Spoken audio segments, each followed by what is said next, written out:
Hello. In this session, we are discussing about the pneumatic actuators, which is a part of the system drives, devices and actuators.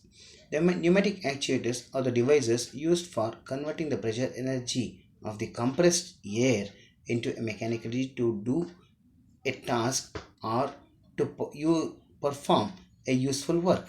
In other words, the actuators are used to perform the task of exerting the required force at the end of the stroke used to create a displacement by the movement of the piston. The pressurized air from the compressor is supplied to the reservoir. The pressurized air from the reservoir is passed to the pneumatic actuator to do the work. Next topic is the types of the pneumatic actuations. The pneumatic actuations are of two types, the linear actuators and rotary actuators. Rotary actuators are of four types, vane type, piston type, turbine type and gear type. Again, further the classification is based on the speed, with speed regulation and without speed regulation. Next, again further, it is classified based on the gear type and no gear type. Lastly, the rotary actuators are classified based on one-way rotation and two-way rotation. In the next topic, we will discuss about the single actuating cylinders or single acting cylinders. The single acting cylinders has one working port. Forward motion of the piston is obtained by supplying the compressed air to the working port. The return motion of the piston is obtained by the spring placed at the rod end of the cylinder. The schematic diagram of the single acting cylinder is shown in the next slide.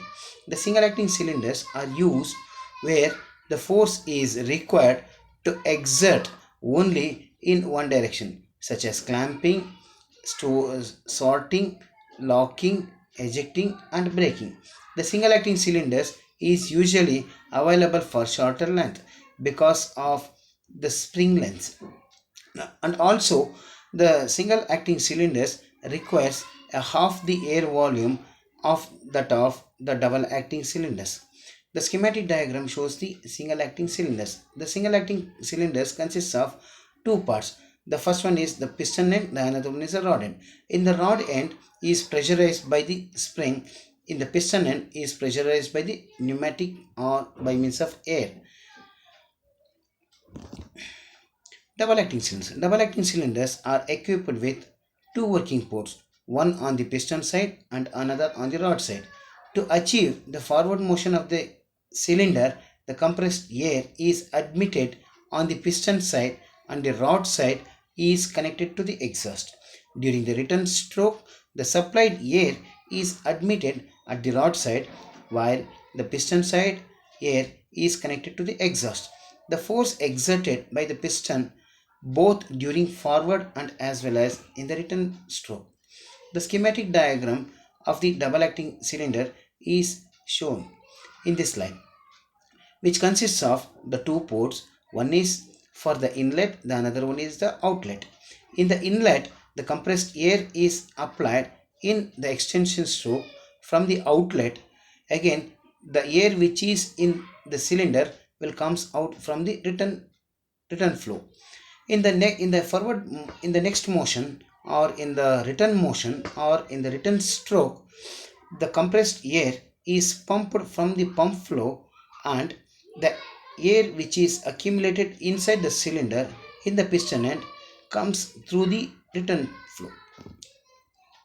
Pneumatic motors. Pneumatic motors or the compressed air engines is a type of motors which does a mechanical work by expanding the compressed air. Pneumatic motors generally converts the compressed air energy to a mechanical work, either linear or rotary motions. Normally, the linear motion can come from either diaphragm or the piston actuators, while the rotary motions are supplied by the vane type or the piston type or the gear type or the turbine type. Pneumatic air motors in certain properties surpasses the electrical drives because of the compactness, low weight, non-electric sparking, robust design, easy maintainability. As we know that the electric motors are not shock proof, and it is prone to shocks. The compactness of the motors will have a more beneficiary than that of the electric motors. When compared to the weight of the electric motor is more than that of the pneumatic motors. Now, the design with respect to the electric motors are somewhat extreme. The maintainability is also easy when compared to the electric motors, and also the overload capacity is possible in the case of the pneumatic motors, and the controllable is also easy. The possibility of the simple reversing of the rotation is possible in the case of the rotary actuators, but in the case of the electric motors it is very difficult. Next, pneumatic motors have excited in many forms over the past 2 centuries. The many compressed air engines improves their performance by heating the incoming air or the engine itself. The pneumatic motors are found widespread success in the tool industries. Gear motors. Gear motors are the motors which develop the torque because of the fluid pressure acting against the area of the one tooth.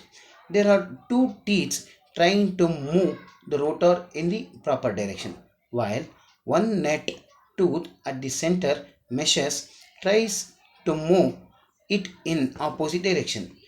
The design of the gear motor is one of the gear is key to the output of the shaft, while the other is simply a idler gear. Pressurized oil or the air is sent from the inlet port of the motor. The pressurized air is applying a pressure on the gear teeth, causing the gear, and the output of the shaft is nothing but a rotation. Okay, the pressure built up until the enough torque is generated to rotate the output shaft against the load. Now, the schematic diagram shows the gear motor or gear pneumatic motor, which consists of the two gears inside a casing. The one is the outlet, the another one is the inlet. Even in this two gears also, the one is the driving, the another one is the idler. The driving is connected to the shaft, and idler just it is a coupling member to the driving gear. Vane motors. Vane motors is a electric rotors which carries a spring or pressure loaded vanes. Because of the fluid flow through the inlet port finds a more area of the vanes exposed in the upper half of the motor, it extends more force on the upper vane and the rotor turns clockwise. The close tolerances are maintained between the vane and the ring to provide high efficiency. The displacement of the vane hydraulic motors is a function of eccentricity. The radial motors on the shaft bearing of an unbalanced vane motor is also a large because all its inlet pressure is on one side of the rotor. The schematic diagram shows the vane type motor, which consists of the vanes. The backside of the vanes is pressurized by means of a spring. The vanes expansion and contraction is taking place inside the casing. As we know that the offset of the shaft is making the vane to compress and to expand, and which makes the motor to run in a unidirectional, or it may be in the bidirectional. Next, piston type motors. The piston type motors are used in application requiring high power, high starting torque, or actuating speed control at low speeds. There are 2, 3, 4, 5, or 6 cylinders are arranged either axially or radially within an housing. The output torque is developed by a pressure acting on the piston that reciprocating within the cylinder. The power developed by the piston motor depends on the inlet pressure. The number of the piston and the piston area, stroke, and the speed are all interdependent. The schematic diagram shows the axial piston type motor. The axial piston type motor consists of the pistons, the slash plate, and the shaft to rotate. If the splash plate is at angle, then the shaft will rotate at higher speeds. If the more the angle, the speed is also more. If the angle is less, the speed is also less.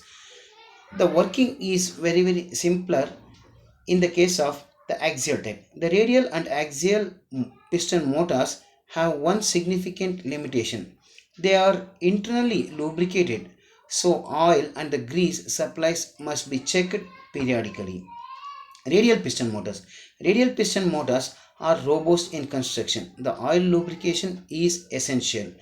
They have a high starting torque and the air required is also of the maximum. The application involves a high starting load.